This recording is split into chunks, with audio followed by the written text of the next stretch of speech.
Okay, basa po tayo Marcos.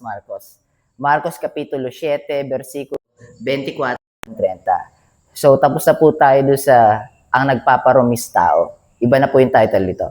Ang pananampalataya ng isang babaeng hentil. So, may parallel verses sa Matthew chapter 15, verse 21 to 28. So, babasahin natin.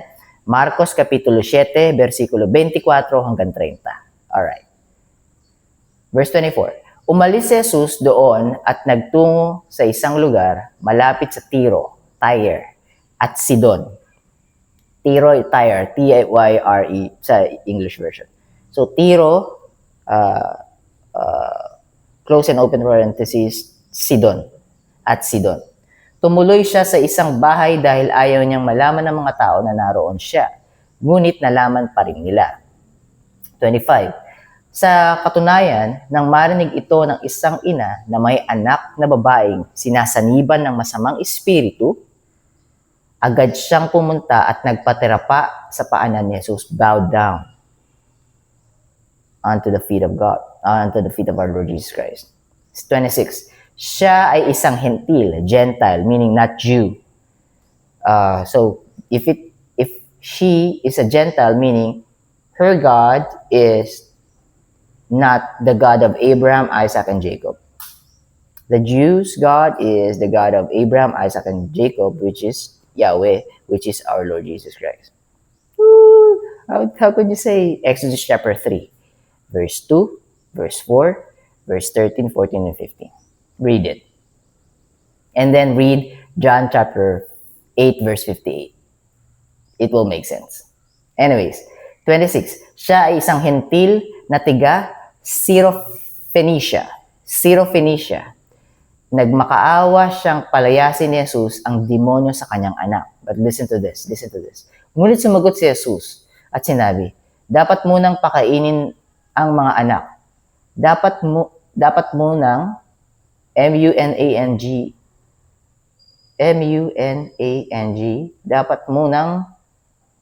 dapat munang pakainin ang mga anak dahil hindi tamang kunin ang pagkain ng mga anak at ihagis sa mga aso.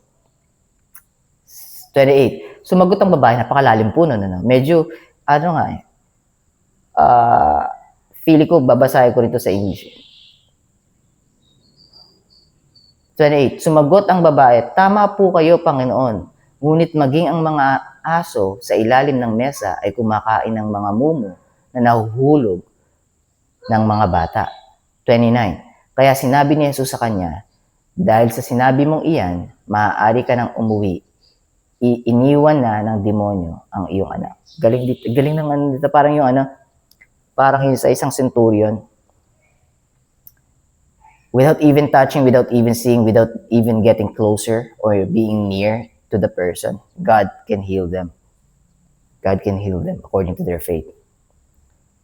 So, dito sa 27, ngunit sumagot si Jesus at sinabi, dapat munang pakainin ang mga anak.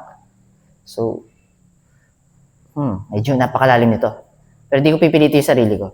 Dahil hindi tamang kunin ang pagkain ng mga anak at ihagis sa mga aso. Sumagot ang babae, tama po kayo. Dito, ang nakikita ko sa 28, sumagot ang babae, tama po kayo, surrendered. Yes, you're right. Alright, I'm not gonna lean on my own understanding. Just on your own understanding. So, yun nakikita ko, hindi ko ma-gets yung 27. To be honest. Kung ano yung deeper meaning or kung ano yung actually surface level meaning, hindi ko mag-gets. Parang nalito talaga ako.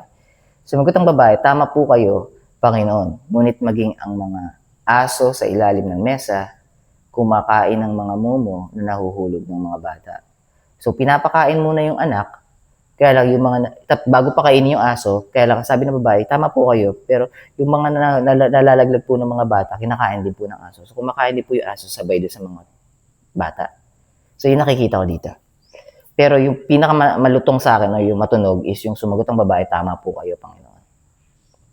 Yes, you're right, Lord. I am wrong, you're right.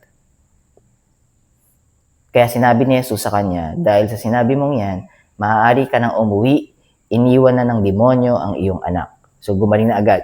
So, yung 27, tsaka yung 28, Magre-research ako after this. Titignan ko kung ano yung pagkakaunawa ng mga scholars dito. Medyo, tingin ko nakikita ko, pero hindi ako sigurado eh. Tingin ko nakikita ko, pero hindi ako sigurado. Sigurado lang ako dito, nag-submit si Gentile woman. So, verse 29. Verse 29, all goods na. Pinaalis na ni Lord yung evil spirit sa anak ng Gentile woman, meaning, all goods, gumaling na yon. 30, umuwi nga ang babae at nadatna ng anak niya sa higaan at wala na ang sumaping demonyo. So, pagaling ni Jesus. Nakikita ko dito, yung verse 28, faith. Diba, hindi ko talaga mag-gets yung dapat munang pakainin ng mga anak dahil hindi tamang kunin ang pagkain ng mga anak at ihagi sa mga as. Ang lalim. Hindi ko masisid. Ito pala maganda. Sige. Pagka alam niyo yung sagot, PM niyo po ako. Kaya comment sa comment section. But I will try to do my due diligence and i-research ko yung mga kung ano takeaways ng mga scholars dito. Alright, that's our Bible reading for today in Tagalog ASD. And kung nalito kayo dahil sa akin, basahin niyo lang po ulit. Keep on reading. Keep on reading on different version and keep on reading it back. Pagka ni-ready naman, pinipare naman ng your heart nyo, maintindihan niyo. Sa ngayon, yung part ng 27, medyo kailangan ko i-surrender kay Lord. Lord, ano po gusto mo sabihin sa akin dito? Medyo nalilito ako. Anyways, yeah, that's it. God bless you guys. Keep safe. I'll be seeing you tomorrow. Bye for now.